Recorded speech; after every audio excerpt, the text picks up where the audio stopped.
Greetings Duplicant and welcome to the breach. In this basic guide we're going to cover the needs of a duplicant: eating, sleeping, defecating and breathing. In the background you can see the duplicants enjoyed their first cycle on their new home. They're going to set up some beds and some toilets. But first let's concentrate on a standard duplicant. A duplicant will breathe in 100 grams of oxygen a second and exhale 2 grams of CO2. They will burn through 1000 kilocalories a cycle of food.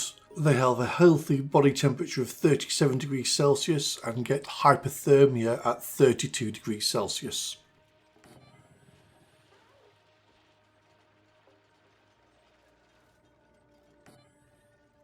Let's speed things up a bit and get the duplicants to build those beds for us. I've also highlighted our initial source of oxygen with the black circle around the oxalite.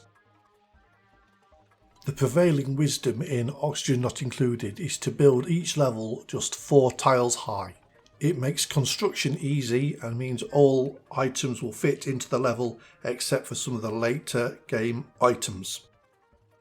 I've just started on another level. This is where the outhouses and wash basins are going to go, and our first room has been completed, and that is going to be the barracks.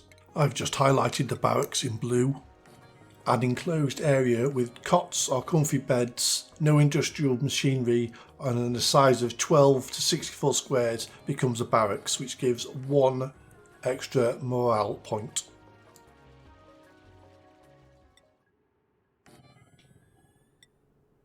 Let's pop over to the sandbox mode and look at the barracks in more detail. To build a maximum size barracks you want to place in 8 cots. This will give you a 16 by 4 room. A very simple upgrade early on is just to add some crown moulding in granite to the roof. This will slightly improve the decor of the room.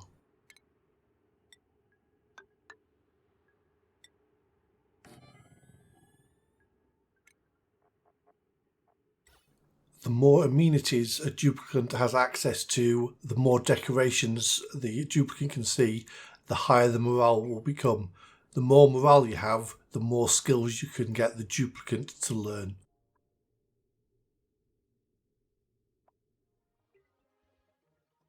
Here we are coming to the end of cycle 1. We've built the barracks, we nearly completed our toilets, but we've got enough time to grab something to eat and get to bed.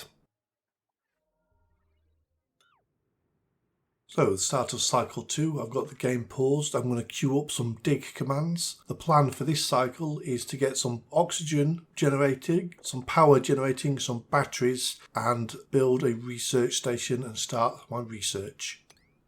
I'm opening up an area below the outhouses as a place where the carbon dioxide can settle.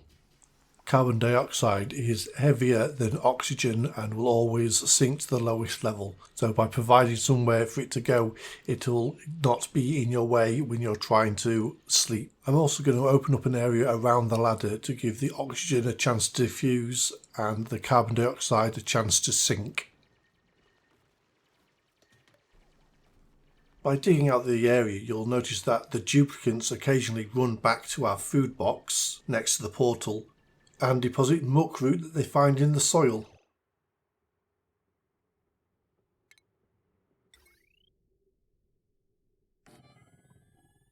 So here you can see me setting up a build order, the hamster wheel or power generator, some batteries, an oxygen producer and our research station. The oxalite, which was our initial source of oxygen, has nearly run out, so it's time we did something about it. For this map I went with the oxygen diffuser. It produces 500 grams of oxygen a second. It consumes 550 grams of algae a second and it draws 120 watts of power. So knowing duplicants consume 100 grams of oxygen a second, the oxygen diffuser will support 5 duplicants at equilibrium. If you have less than 5 duplicants, it means it makes it easy to oxygenate new areas as you expand. On other maps you might not have access to algae at the start, so you might need to use a sublimation station which uses polluted dirt at 100 grams a second to produce 660 grams of polluted oxygen. To nullify the polluted oxygen, you'll also need to use deodorizers in conjunction with the sublimation station. The station can support one extra duplicant at the cost of nearly twice the amount of resources. The final point of call in most people's builds is the electrolyzer, which takes in 1000 grams of water a second and produces 888 grams of oxygen a second. This is more of an end game build, which we'll cover in a later episode.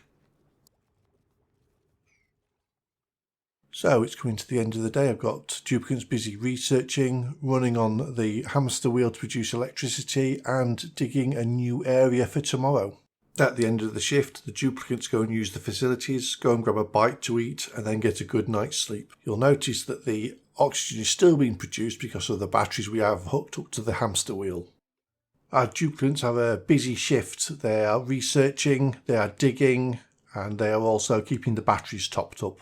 This will take some time as they're all fresh and don't have very high skills at the moment. We're going to be researching 2 items, a water cooler and a flower pot.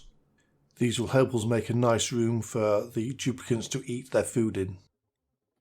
As soon as this door's produced and the tables are set, we'll have a new room, a mess hall, place for our duplicants to eat. As it is cycle 3, we will get offered some duplicants through the portal. Don't feel pressured to take them this early on, even though they would be nice. If they don't have the skills, just refuse them. And here I just take the oxalite for more oxygen.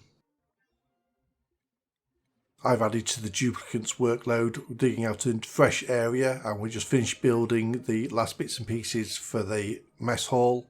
This gives us 3 rooms, each with a morale bonus. In the next cycle, we'll finish upgrading the mess and we'll plant some crops. Here we are in the final stretch. We've got somewhere for the duplicants to sleep, somewhere for them to do their business. We're producing oxygen for them. We've got somewhere for them to be sat while they're eating, and we're just going to upgrade this building, and then we'll plant some crops so the duplicants have something to eat.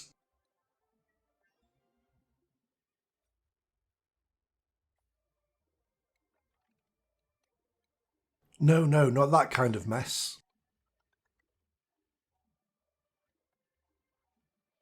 By adding a water cooler and a plant pot to a mess hall, you'll get a great hall which will give you +6 morale and allow you to develop your duplicants nicely towards the later game.